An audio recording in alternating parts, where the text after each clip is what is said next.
Okay, it's come to my attention that people are actually getting mad because of the "Let's Go Brandon" video title that I made. Let me just tell you right now, if you're Republican or Democrat, I hate all of you. If you don't know already, I am not political whatsoever. So if you're letting something hilarious like "Let's Go Brandon," I don't even know what this was until a week ago.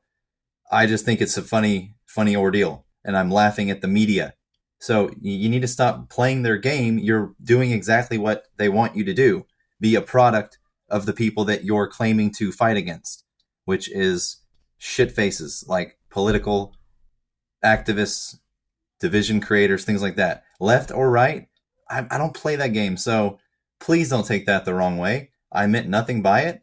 And, if you got your feelings hurt by it, you got to ask yourself, why?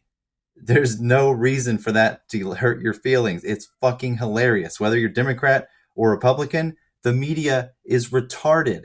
That's what the joke is.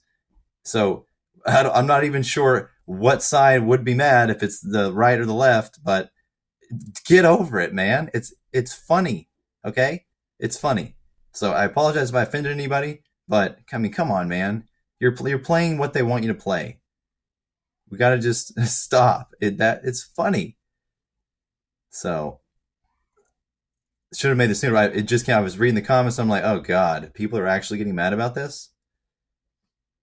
So yeah, just relax, everyone. You can't sit here and say you're going to fight to change the world in the stock market and then play along with the narratives being spun by the left and the right. I mean, all they're here for is to divide the people. That's all they do. And it is. I don't care what it is. If it's racism, religion, any of it, it's all meant to divide. Period. Because that's all the shit we fight over.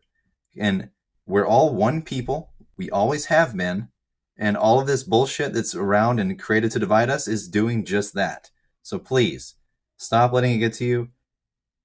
I don't like to participate in politics. I don't see one side better than the other. I find it all to be complete and utter bullshit. So just keep that in mind. Take it easy.